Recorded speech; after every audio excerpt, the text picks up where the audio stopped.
One letter. That's the entire difference between the two most confusing badges in the Mercedes-AMG lineup. G63, GT63. Say them out loud and they sound almost identical. On a dealer lot parked side by side, most people couldn't tell you which is which without checking the trunk lid. Here's why that one letter should matter enormously to your bank account. We've covered the G63 on this channel before, the boxy SUV, the G-Wagon, and it holds value about as well as any mass-produced luxury vehicle on the road, retaining north of 56% of its price after 5 years. The GT63, the car this video is actually about, does close to the opposite. A new one can top $160,000 and within 3 years routinely dip under $100,000. Sometimes while the car still feels showroom fresh. Same three-pointed star, same 63 badge, nearly opposite financial outcomes. And it gets stranger once you actually try to buy one, because GT63 doesn't even refer to one car. It refers to at least two genuinely different vehicles that happen to share a badge. One, a real two-door sports car, one, a four-door coupe that Mercedes' own documentation admits is actually a sedan built on a completely different platform, mechanically unrelated to the two-door, despite wearing the identical name. Confuse the two, and you can confuse your entire financial expectation for what you're about to own. Before we get into it, if you're new here, this is the channel where we take apart the real economics behind things people dream about owning. So hit like and subscribe, because untangling this badge alone is going to save some of you a genuinely expensive mistake. Here's the idea that makes the rest of this video make sense. When a car company reuses a performance badge like 63 across multiple structurally different vehicles, it's not doing you a favor by keeping things simple. It's doing itself a favor by letting the reputation of one car quietly rub off on another that doesn't share its engineering, its depreciation curve, or its actual identity. Mercedes-AMG's own reviewers have been direct about this. Elsewhere in the lineup, when a sedan and a coupe share a badge, they're typically mechanically identical, just with a different roofline. Not here. The two-door AMG GT is a genuine, purpose-built sports car. The four-door version, wearing the same GT name and the same 63 performance badge, is, underneath the skin, built on an entirely different architecture, more closely related to Mercedes' own executive sedans than to the two-seat sports car whose name it borrowed. You can walk onto a lot looking for the GT63 and drive home in either one, and they are not the same financial bet. Let's map the actual lineup, because the pricing spread alone should tell you these aren't variations on a theme, they're different products entirely. The two-door AMG GT starts as low as roughly $103,000 for the base GT43, climbing to the GT63 trim around $158,000 to $181,000 and topping out near $202,000 fully loaded. This is the genuine sports car, 2 seats, purpose-built chassis, the car most people picture when they hear AMG GT. The four-door version, officially the four-door coupe, despite functioning as a sedan, starts its own GT63 trim around $136,000 to $159,000, and the range-topping GT63 SE Performance, a plug-in hybrid pushing well past 800 horsepower, starts around $200,000 and has been documented, once realistically optioned, at nearly $232,000.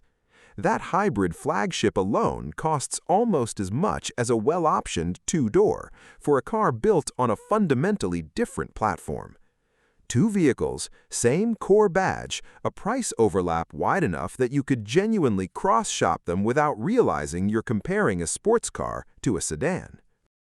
Because this badge spans two unrelated platforms, the trim ladder within each one deserves its own honest map, rather than being treated as one continuous lineup. On the two-door sports car, the ladder runs from the GT43 at roughly $103,000 up through GT53 and into GT63 territory around $158,000 to $181,000, topping out near $202,000 for a loaded example. Each step up adds real power and genuine chassis capability, and because this is the platform actually built as a sports car from the ground up, the trim ladder behaves the way you'd expect. More money buys more of the same fundamental thing, just sharper. On the four-door platform, the same badge progression, 43, 53, 63, 63S, and the flagship 63SE Performance, spans an even wider range, from roughly $103,000 at the bottom to nearly $232,000 once the hybrid flagship is optioned up. But because this platform's DNA comes from Mercedes' executive sedan lineage rather than a dedicated sports car, the character shifts more noticeably as you climb, from a genuinely quick, comfortable grand tourer at the lower trims to a technological showcase at the top, closer in spirit to a hybrid hypercar experiment than a straightforward performance upgrade. The practical lesson? Shopping up the ladder means something different depending on which platform you're standing on, and a buyer who assumes the four doors climb behaves like the two doors, steadily sharper, same fundamental car, is set up for a different kind of surprise than the depreciation curve alone. Here's where the G63 comparison from the cold open really earns its place, because the numbers on this badge are genuinely rough. Across the AMG GT nameplate broadly, industry depreciation tracking shows roughly 37% of value lost after 5 years, landing an average resale figure around $148,000 on cars that started well above that. The four-door version is, if anything, described even more starkly by people who actually shop the used market. A new GT63 four-door can top $160,000 and within 3 years routinely drops under $100,000, while, as one buying guide for these cars puts it almost approvingly, still feeling completely showroom fresh. One real documented example makes this concrete. A 2024 GT63S E-Performance four-door, a car that started north of $200,000 new, currently carries a resale value around $154,000 and a trade-in value around $126,000. That's a meaningful chunk of the sticker price gone in roughly 2 years. Now hold that against the G63 SUV we covered previously, retaining north of 56% of its value at the 5-year mark, the best-in-class figure for its whole segment. Same three-pointed star, same 63 performance badge, one of the widest depreciation gaps you'll find between two vehicles from the identical manufacturer wearing nearly identical names. Take a GT63S E-Performance four-door purchased new at a realistic configured price of $220,000 and follow it forward against the actual documented pattern this specific car has already shown. Using the real 2024 example cited above as a guide, already down to roughly $154,000 in resale value and $126,000 in trade-in value within about 2 years, a reasonable 5-year projection lands this car somewhere in the $85,000 to $100,000 range, a loss of well over half the original purchase price. Add 5 years of running costs, routine AMG service averaging several $1,000s annually, insurance scaled to the car's performance and value, and the hybrid system's specialist maintenance requirements once the complex battery and electric motor components are outside factory warranty, realistically another $30,000 to $45,000 across the period. All-in 5-year cost of ownership on this specific configuration lands somewhere around $165,000 to $180,000 on a car that cost $220,000 to buy. Now run the same 5 years on a G63 purchased at a comparable $230,000, using the retention figures from our earlier video. Roughly 56% of value retained means a 5-year resale figure near $130,000, a loss of about $100,000, plus a broadly comparable running cost bill, given both cars sit in the same performance Mercedes service network. Total 5-year cost of ownership on the G63, somewhere around $135,000 to $150,000. 2 cars, similar purchase prices, a genuinely meaningful gap in total 5-year cost, and the entire difference comes down to which specific vehicle was hiding behind the 63 badge on the day of purchase. This isn't random. It comes down to the same borrowed versus manufactured scarcity idea we've explored elsewhere on this channel, just running in the opposite direction here. The G63 holds value because it's become a genuine cultural status shape, instantly recognizable, disconnected from its actual performance credentials, desired independently of how many are built. The GT63, in either body style, competes in a much more crowded, much more rational segment, high-performance Grand Tourers and executive sports sedans, going head-to-head with the Porsche Panamera, the BMW M8 Grand Coupe, the Audi RS7. Buyers cross-shopping that segment are comparing specs and driving dynamics far more rationally than a G-Wagon buyer chasing a silhouette. And rational, spec-driven comparison shopping is exactly the environment where normal, unforgiving depreciation applies. There's no borrowed cultural scarcity propping up the resale value here. Just a genuinely excellent, genuinely fast car competing in a genuinely competitive field. And competitive fields are where depreciation always bites hardest. Running costs across this badge follow the pattern we've seen throughout this channel. Real money, but proportionally smaller than the depreciation story dominating the conversation.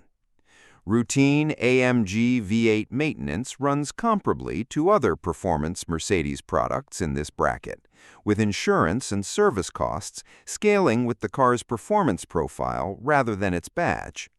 Where this specific nameplate adds a genuine wrinkle is the GT63 SE Performance's plug-in hybrid system, a sophisticated, high-output setup that, while capable of astonishing performance, adds real long-term complexity and specialist service requirements beyond what a standard turbocharged V8 needs, precisely the kind of hybrid system risk we flagged on other plug-in performance cars.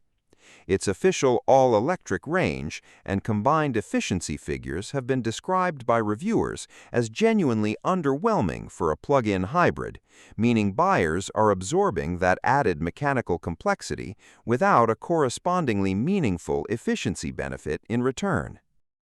Same badge, two genuinely different ownership stories, depending on when you buy and which car you actually bought. The bad outcome. You want the newest, most powerful configuration and buy the GT63 SE Performance new, paying close to $230,000 once realistically optioned, without fully registering that you've bought the four-door platform, not the sports car the badge evokes. Within 3 years, you're looking at a car worth meaningfully less than half what you paid, a genuinely steep curve even by performance car standards, and the hybrid system's added complexity means your service bills don't shrink to compensate the way a simpler car's might. The good outcome.